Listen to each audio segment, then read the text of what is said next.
Okay people, this is himself, and in this video I'm going to cover King's wall combos. This follows on from my wall splatting strategies video. If you haven't seen it, then check it out. There's a link in the description and a YouTube card in the top right corner. Also at the end of this video I'll be showing you a 100 damage wall combo, so stay tuned for that. Let's begin with 1-2 into ground throw, which is probably his best option. Both of these throws are viable, but the inclination is to go for the figure 4 because it does slightly more damage. However, on the Indian stage, the head bomb is better because you'll break the floor and you can add on some extra hits. But a good opponent will probably know about these things, so you might actually want to mix these up to reduce the chances of them getting broken. I also think that the ground throws don't scale in damage like the air or wall ones, so they're actually good for when you've done a long juggle into a wall splat. Going back to the floor break, one of the things that I did try was 1-2 into flapjack.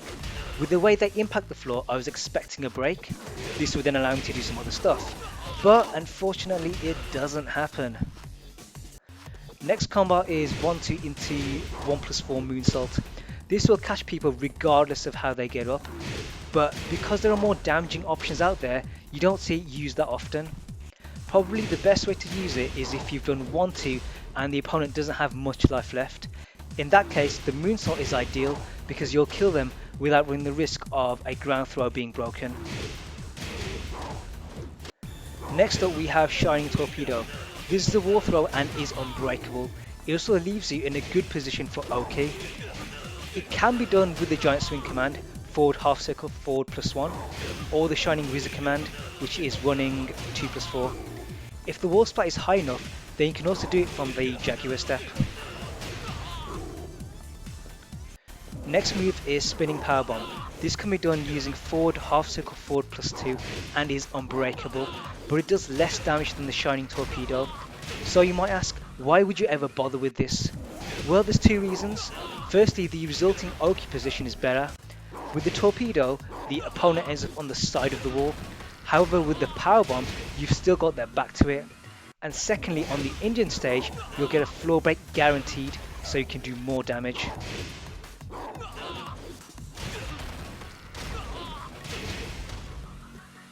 Next move is DF434. This move has 3 enders. There's the regular 4, there's back +4, which puts you into a back turn, and there's down +4, which is the low drop kick. This is a move you want to use when your opponent has slumped too low on the wall, or when you recover too slowly for a 1-2 to connect, like you're seeing here. The drop kick ender does the most damage, but I actually prefer going into back turn because you're only doing slightly less damage, but you're setting up a mix-up for there. You're setting up a mix-up there for more damage afterwards. J-King has already done a video covering the different options from back turned, so I'm not going to regurgitate that. But one of the things that he didn't mention is hitting down back. You might be asking, why would I ever do that? I'm not getting any damage, and that is true. But there are 2 reasons. First of all, not every wall splat is going to be square on, and sometimes you get them at a weird angle. And the wall combo then puts them in a position where they can then back roll. When that happens, your back turn moves are pretty much nullified. So hitting down back gets you back to facing your opponent. The second reason is that you can use while standing 2-2 to wall splat anybody who uses a wake up kick or a recovery kick. The spring kick will also be beaten out mid-air, but not high enough for a wall splat.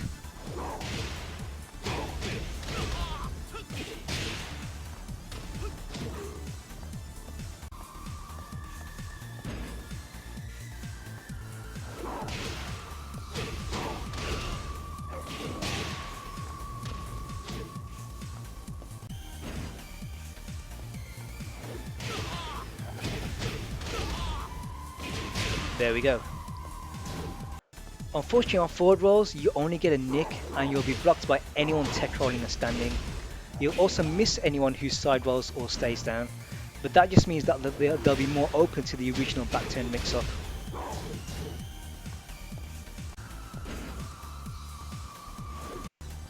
Next move is jab into rage drive.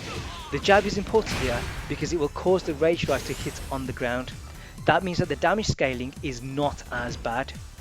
But more importantly, the opponent is stunned on the ground long enough for you to do a jumping elbow. The game doesn't register this as a combo because they can move before it hits, but they can't get into a position to block it, so it is guaranteed.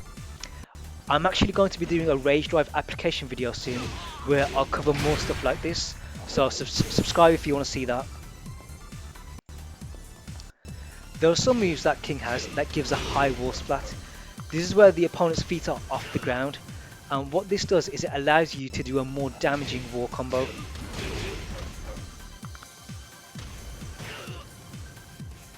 If by chance you get a high splat on a balcony, you can get the break using either a power clothesline or sidestep 3+4. They both do the same damage, and because it's only one hit, you'll be able to do better juggles afterwards.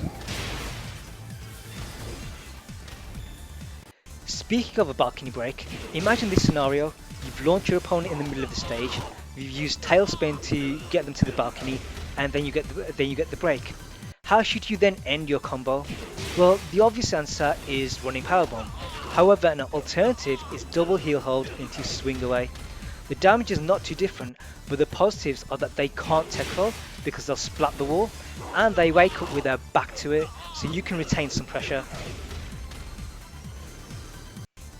Now at the beginning of the video, I said that I'd show you a 100 damage wall combo, and I lied, because I'm actually going to show you two, and it will become clear why.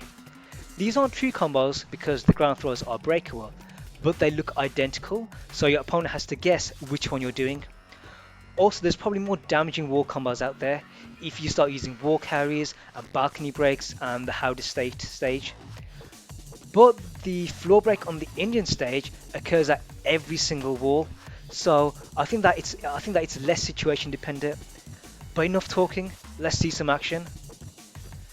The first one is wall standing 1+2, chest bump, 1-2 into head bomber. Following the floor break, it's rage drive into figure 4.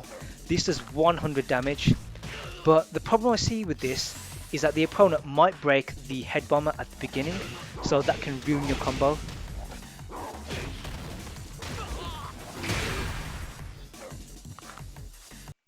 A better alternative is this, which is wall standing 1+2, back +3 into giant swing. This eliminates that weakness and guarantees the floor break. Then it's jab, rage drive and figure 4, giving 100 damage, just like the previous combo. You would think that the jumping elbow would be the finisher, but for some reason you get less damage. So I'm going with this. And that brings this video to a close. I hope you guys learned something. If you enjoyed what you saw, then give me a like and subscribe for more.